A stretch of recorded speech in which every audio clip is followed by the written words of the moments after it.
What's up, YouTube? It's Jared Jacobson with Keeping It Real Legal. Let's get into it. Today we are talking about sexual harassment. What is sexual harassment? The general definition is unwelcome or unwanted touching or inappropriate comments. And what does this mean? Well, examples could be cat calls or vulgarities. You're sitting at your desk or you're working in a store, a retail store, and whether it's a customer or an employee, they grab your ass. Ass grabbing obviously qualifies. There's an objective, meaning a reasonable person in your position would find it objectionable that the person is engaging in this conduct, and subjective, meaning what do you think? Is it offensive to you? So we're going to look at it from two perspectives, objectively, subjectively. Okay, so inappropriate touching, inappropriate comments. What's the purpose behind this? So you like it. They really like it. Objective and subjective. What's the real purpose? Intimidation, control. You try to control the person, make them feel bad, make them feel guilty about maybe what they're wearing. It's your fault for wearing that short dress.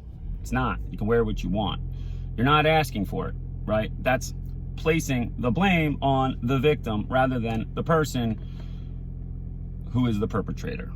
So that's the real purpose, in my opinion, and popular public opinion. That generally is the purpose, but behind sexual assault, sexual harassment. And it doesn't matter, I use work as an example, whether you're making $100 an hour, you're a top level manager, or you're making minimum wage. You're just as valuable and you're just as protected. So if you want protection, what do? That's a train. What you do is you report the conduct to a higher level manager.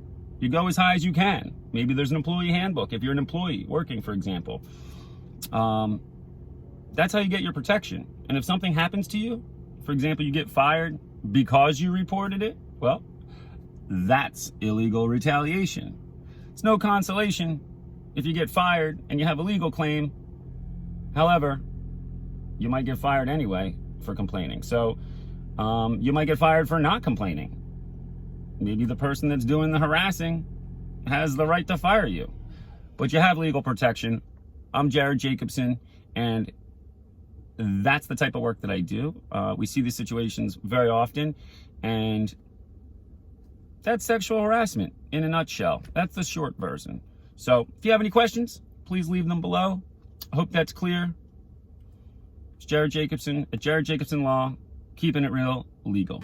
Take care. Have a good day. Stand up for yourself.